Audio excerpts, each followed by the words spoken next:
Everyone, welcome to another video. Today my card is for the June challenge with Clair stamps. If you've never played along with this challenge, it's super simple. You just need to create a card or project using the photo as inspiration. I'll show you that photo in just a moment. You just want to post your project and the link to the Clair blog. I will leave that link in the description box below, and any brand is acceptable. We love to see Clair stamps, but if you don't have them, we understand. A few other things: you must link directly to the Clair Stamps blog. Your projects must be new, no backlinking. The number of entries is unlimited, and you need to add a direct link to the end links on the Clair blog, so no hopping around or anything. Here's a look at that inspiration photo for the month of June, and as always, I'm going to leave that Clair blog link down in the description box. You can find that down there.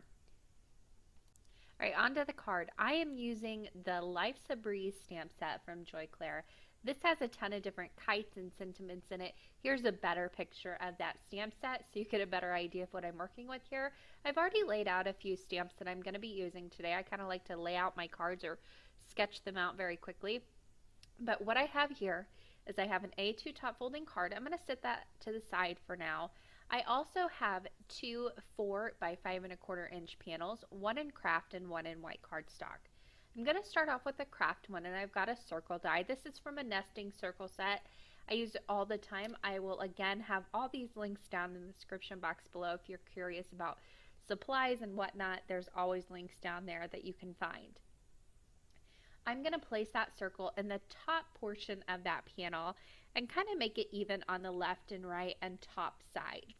Then I'll send that through my die cutting machine, and I'm not going to cut the back panel. That's going to be where I put my sky. But I do need to go ahead and mark it out where it's going to end up on my panel, so I know exactly where I need to put my distress inks, where I need to stamp things, that sort of thing. So I'm just going to draw a quick circle with a pencil very lightly. This is going to blend into my distress ink later on. You won't even see it. But I first need to go ahead and stamp out my little scene here. I am using the VersaFine Clair inks. This is in the shade Nocturne. It's black. It's beautiful. And it goes with so many different types of coloring mediums. I'll have a video on that soon if it's not up already.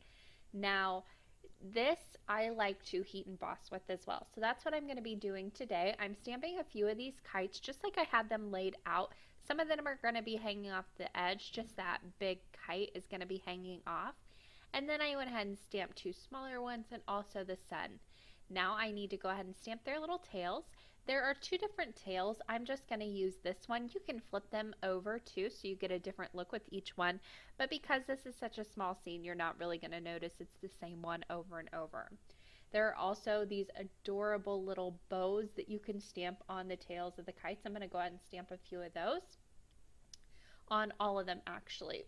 So there's a smaller bow for the smaller kites, and then I'll move to a little bit larger of a bow for the larger kites, just to kind of help with a more symmetrical look. And if you hear any banging in the background, I am sorry. My neighbors are moving and they are cleaning out right now, so there's a big dumpster next door that things keep getting tossed into, so that's what the banging is. Now, with that done, I'm going to go ahead and sprinkle on some clear embossing powder very quickly, and then I'll go ahead and heat emboss that.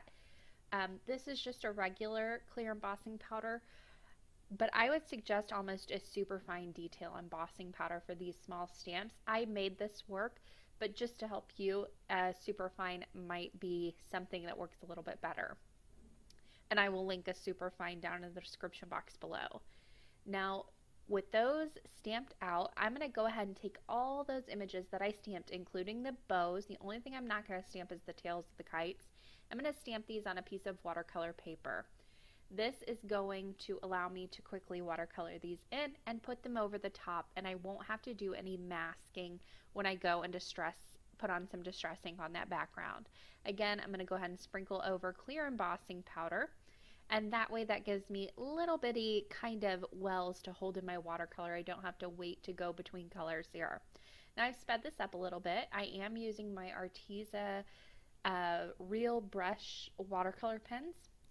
I do have a review on these. I will link this in the top right hand corner if you want to check that out.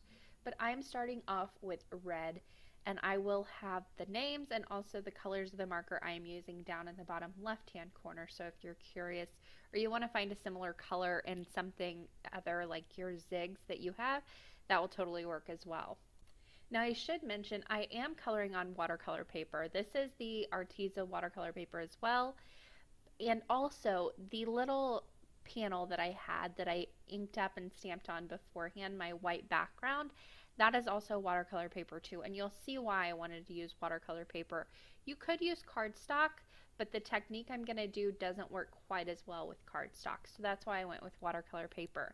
And this is a heavyweight, as is the other one too. Now, whenever I put down some color and I don't get the intensity that I want the first time, I have an acrylic block that I just pull out. Any acrylic block will do. You could also use a piece of laminated cardstock, watercolor palette, whatever you have on hand. And I just scribble a little bit of color on that and pick it up with my water brush. This is a great way where you can continue adding in little bits of color here and there, really get the intensity you want and build it up that way. I'm coming in with some blue on that red kite. I'm making each of these 2 different colors. So I'm pulling colors from that inspiration photo if you couldn't tell. So I've got my reds and my blues, and then I just pulled some colors that I thought would go very well with the summer themed card. So some oranges, some greens, and then I'm going to use yellow for the little bows. These are very hard to color in and stay in the lines, so I'm just going to quickly scribble these, not worry about it. I will end up fussy cutting these. If you're going to not fussy cut, or if you're going to use an electronic cutting machine, you might want to be a little bit more careful about your lines. That being said, I do want to mention, as always, if you buy a Clair stamp set and you have an electronic cutting machine that can't scan your images, you need SVG cutting files. Clair Stamps does offer free SVG cut files for each one of the stamp sets you buy for them. It's an automatic download. You don't get charged anything extra. So there is that option if you do have an electronic cutting machine and you want to be able to cut them out with that. Now for my sun, I have some yellow and some orange that I mixed together just by scribbling over very quickly. And with that, this is done. All I need to do now is fussy cut them out. But before I fussy cut, I'm going to go ahead and sponge on my background. I'm using 2 different colors of Distress ink, and I'm starting off with Salty Ocean. Now I am not worrying about where I stamp these kites. Those kites are just there as a guide for where I need to put down my stamps later on. And they also serve as kind of they're going to help darken up my lines. So if you look at the card sideways, you're still going to see the same image underneath. You'll see what I mean whenever you look at the photos. But next I'm going to go ahead and move on to Mermaid Lagoon and just darken up a few spots and get a little bit more shading in there. Give it a little bit more depth. You could certainly just use 1 color, but I went ahead and went with 2 for this. I'm staying within that circle because I really don't need to go outside because the rest of that will be covered up. Now once I had all my color on, it was very saturated with color.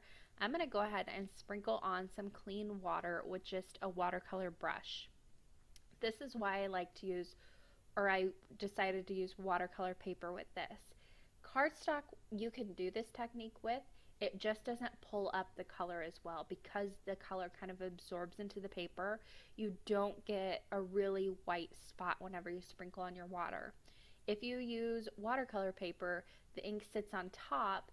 You get to pull up a whole lot of color with those water droplets, and you get some really nice bright white spots. While I let that water sit, I did fussy cut all of my images, and I'm going to go ahead and go around them with a black alcohol marker. It bleeds in a little bit, but that helps cover up any little mistakes or where the embossing kind of chipped away. It just helps really darken and deepen those lines up again. On that craft panel, I'm going to go ahead and stamp in the bottom right hand corner, Hello Sunshine, the sentiment. That is from the same Life's a Breeze stamp set. I'm going to stamp this in the VersaFine Clair ink, and again I'll be heat embossing this with some Clair embossing powder. I'm using my mini Misty just so I get it right the first time and I don't have to die cut this again, but you could by all means just use an acrylic block. These stamps stamp beautifully the first time. So I am using clear embossing ink because I'm using a black pigment ink, but you can always use a black pigment ink, and to make that darker, you can use a black embossing powder. This is just my favorite way to black heat emboss. I'll link a video in the top right hand corner that shows you a few different ways you can go about doing some black heat embossing. Now with that panel, I'm going to go ahead and put on some fun foam and double-sided adhesive. Any dimensional adhesive will do, and I'm going to pop that right over that back panel. Now with each one of my kites, I've already put on some dimensional adhesive. I am going to lay these over where they are stamped on the panel itself. Now that kite's going to go ahead and hang off the edge. That's okay. That's where I wanted it to go. I wanted the scene to kind of come out from the panel. And then the other two kites I'll pop on over their little kites that are on the panel. The sun, I didn't cut out the rays, I just cut out the center. And then for the little bows, these are super hard to get dimensional adhesive on. So I'm just going to put a drop of multimedia matte and lay each one of these little bows right over that drop and not smush it down. Just kind of place it over the top. It's strong enough, it'll hold it in place. You really don't need to smush it, but it dries with a little bit of dimension, not as much as with dimensional adhesive, but still it beats having to try and get those itty bitty pieces on the back of those itty bitty bows. Once that was done, it was time to start moving on to the inside, but first I want to show you a few pictures of the finished outside so you get a look at the dimension from different angles. There you can see what I mean. When you look at it from the side, you still see the same stamped images underneath. It also allows you to have those kite tails and not cut them out, and the sunshine rays without cutting them all out. Now to finish off the front, I am going to use a few enamel accents. These are in black tie. You could use Nuvo drops, whatever you want to use. You could use already made little enamel accents if you wanted to. Now I messed up here. Everything was going perfectly. I put down a few drops here and there, and then on my very last drop, wouldn't you know it, I had a little mishap, and I want to show you how I fixed that. So normally I wouldn't leave this much in because it's kind of boring watching somebody squirt out drops, but you'll see everything's going fine. I'm making sure I clean off the tip of my little applicator. I've made sure it's free of any air, but still something happened and it just kind of flung out. Right in just a moment, I'm going to go ahead and put this drop down and it just kind of flings out. There is a way to fix that, and on white cardstock you're going to have a lot easier time fixing it, but on craft cardstock you have a little bit of a trickier time. So I'm going to let that sit for a moment because you want to let it dry. You can scrape up a little bit as it is now, but it's really just going to bleed back. So let it dry and then go in and fix it. Not completely dry to where it's hard, but give it a little bit of time to set up and then go in and fix it. So I'm working on the inside of my card. I stamped the "You Got This" from the same stamp set that I've been using all along. Then I'm going to pull a few different kites. And for this, I'm actually going to stamp them in some dye inks. I've got a red dye ink and a blue dye ink. I'll just stamp two kites and then I'll pull a tail out and stamp that with the same VersaFine Clair that I've been using all across this card. I also stamped the sentiment in this ink. It is crisp for those sentiments that you want to stamp, but it doesn't smear as easily as VersaFine Onyx Black that I've found. Now I've let that dry. I've scraped up a little bit. Now I'm going to come in with my craft knife, and I am just going to scratch the surface of this. You don't want to go in with a sanding block or an eraser. That is too big and too large and too bulky. You'll smear it out even more. So I found a craft knife works best, and just scrape away that top layer. It's going to leave a little bit of kind of a rough surface, but you can't even notice it once the whole card is put together. That does it for me today. I want to thank you guys for watching. Don't forget to check out the description box and head over to the Joy Clair blog and enter a card of your own into this challenge. There are a few links on the left side of your screen as always. Thanks for watching and happy crafting.